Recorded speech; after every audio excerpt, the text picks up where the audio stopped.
தந்தை, மகன், தூய ஆவியானவரின் பெயராலே ஆமென். Praise the Lord Jesus Christ.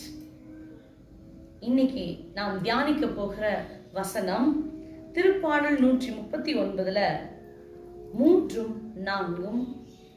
நான் நடப்பதையும் படுப்பதையும் நீர் அறிந்துள்ளீர், என் வழிகள் எல்லாம் உமக்கு தெரிந்தவையே.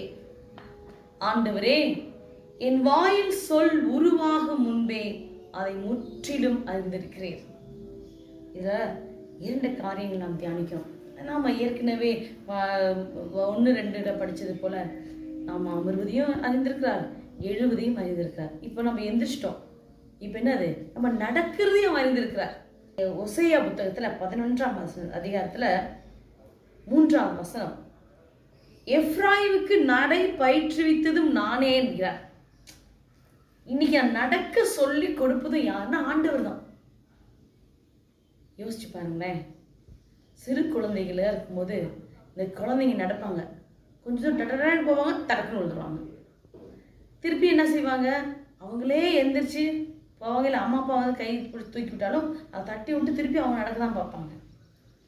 ஆனால் அந்த நடக்க சொல்லி கொடுத்தது யாரு தெரியுமா? கடவுள்.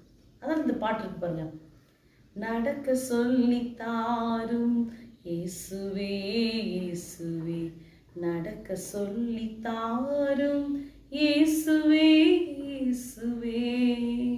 எனக்கு தெரியும், நான் சின்னதுல இருக்கும்போது எங்க அப்பா கரம் பிடிச்சு இந்த பாட்டு தான் பாடி நடக்க சொல்லி தருவார். நான் நடக்கிற ஒவ்வொரு பாதையிலும் அவரை போல நான் நடக்கணும்.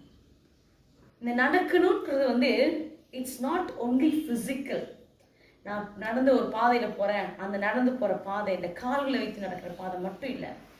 என் வாழ்க்கையில நான் எந்த முறையில நடந்துக்கணும், நான் இந்த சூழ்நிலையில இந்த காலகட்டத்துல ஒரு சந்தர்ப்பத்தை நான் ஏதாவது ஃபேஸ் பண்ண ஒரு சுச்சுவேஷனை, அந்த சுச்சுவேஷன் நான் எப்படி நடக்கணும்ன்றது சொல்லி கொடுக்கறது கடவுள் தான். அது நான் திருப்பாடல் 32:8 சொல்றாரு, நான் உண்மையில் என் கண்களை பதிய வைத்து நான் உனக்கு ஆலோசனை சொல்வேன்.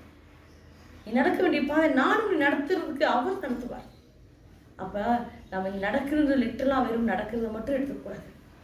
ஆண்டவர்கிட்ட நம்ம டெய்லி காலம் கேட்க வேண்டியது, ஆண்டவரே நான் எப்படி நடக்கணும், இந்த சூழ்நிலைக்கு நான் எப்படி நடந்துக்கணும் அப்படின்றத நம்ம ஒவ்வொரு நாளும் கேட்கணும். விசேஷமா வாழ்விய பிள்ளைங்க எங்க போகணும், எந்த இடத்துக்கு நான் போகணும், எங்க போகக்கூடாது என்பதை தெளிவாக நாம ஆண்டவர்கிட்ட கேட்டு பழகிக்கிறோம். 1. 2வது, நான் படுப்பதையும் படுத்து உறங்குவதையும் என் ஆண்டவர் அறிந்திருக்கிறார். திருப்பாடல் 121 எல்லாருக்கும் தெரியும், என்னை காக்கிறவர் கண் அயர்வதும் இல்லை உறங்குவதும் இல்லை, கண்ணயராக உறங்காமல் நான் நல்ல படுத்துறவங்க. ஆண்டு நம்மை பாதுகாப்பாய் பக்கத்தில் அமர்ந்து பார்க்கிறார். திருப்பாடல் 3:5 வசனம், நான் படுத்துறங்கி விழித்தெழுவேன், என் ஆண்டவரே எனக்கு ஆதரவு. இது என்ன தெரியுது அப்படின்னா, பகலில் நான் நடக்கும் போதும் அவர் என்னோடு கூட இருக்கிறார், இரவில் நான் தூங்கும் போதும் ஆண்டவர் என்னோடு கூட இருக்கிறார்.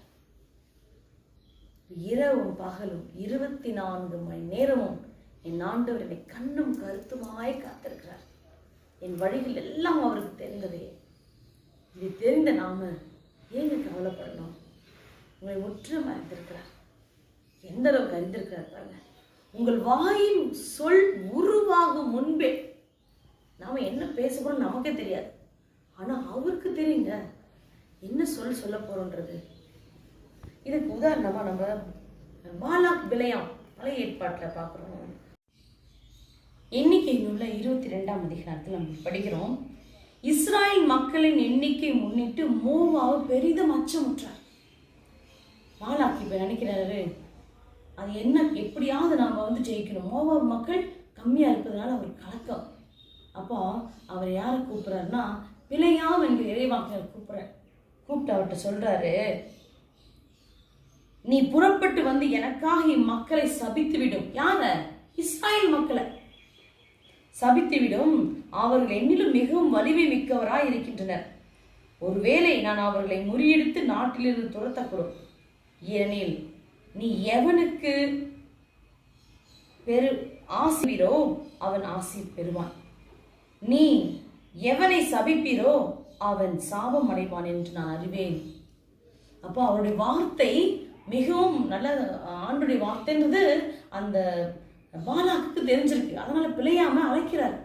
இந்த யார்? இஸ்ராயல் மக்கள், ஆண்டுடைய ஒரு சொந்த மக்களையே சபிக்கிறதுக்கு. அப்போ ஆனால் பிழையாம் சொல்றாரு, நான் ஆண்டவர்கிட்ட கேட்டுட்டு தான் உங்களுக்கு சொல்லுவேன்.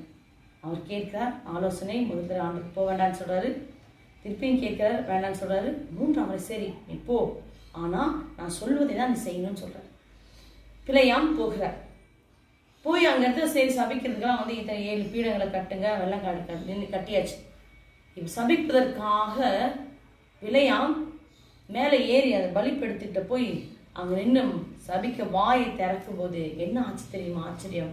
கடவுள் சபிக்காதவனை நான் எப்படி சபிப்பேன், கடவுள் பழித்துரைக்காதவனை நான் எப்படி பழித்துரைப்பேன்னு சொல்லி அதுக்கப்புறம் தொடர்ந்து அவர் ஆசீர்வதிக்கிறார்.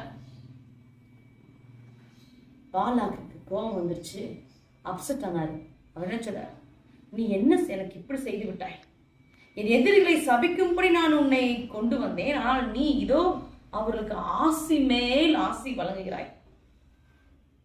அப்ப பாலாக்கின் மன கஷ்டத்தை உணர்ந்தவராய் அவருக்கு மறுமொழியாக பிழையாம் சொல்றார், ஆண்டவர் என் வாயில் வைத்ததை பேசுவதே என் கடமை. ஆண்டவர் என் வாயில் வைத்ததே நான் பேசுவது எனது கடமை. அப்ப என் வாயின் வார்த்தை ஆண்டவருக்கு உகந்ததா இருக்கணும். இதுதான் திருப்பாடல் ஆசிரியர் 19ஆம் அதிகாரத்தை சொல்றது. ஆண்டவரே என் வாயின் வார்த்தை உமக்கு உகந்ததா இருக்கட்டும், என் உள்ளத்தின் சிந்தனையும் உமக்கு உகந்ததா இருக்கட்டும் சொல்லி அவர் ஜெபமாய் சொல்றார். அன்பு சகோதரமே, இன்னைக்கு நாம் ஜெபிப்போமா?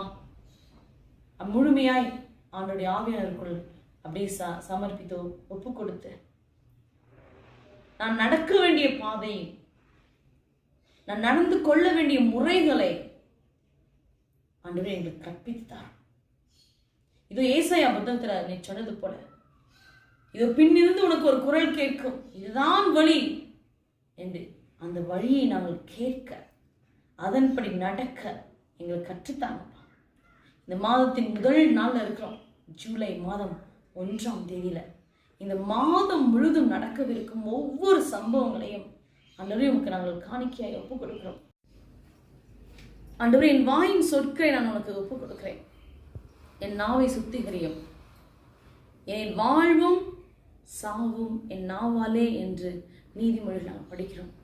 அதன்படியே எங்கள் வாழ்வின் வார்த்தைகளை பிறருக்கு சொல்லவும் பிறரை வாழ்விக்கும் நாவாய் மாற்றியல்லாம். அன்பு தேவத்தாயே, எங்களுக்காய் பரிந்து பேசும் யோசேப்பே, அனைத்து வானதூதர்களை புனிதர்களை எங்களுக்காய் பரிந்து பேசும். ஆமென். God bless you. Ave Maria, Ave Maria, Ave Maria.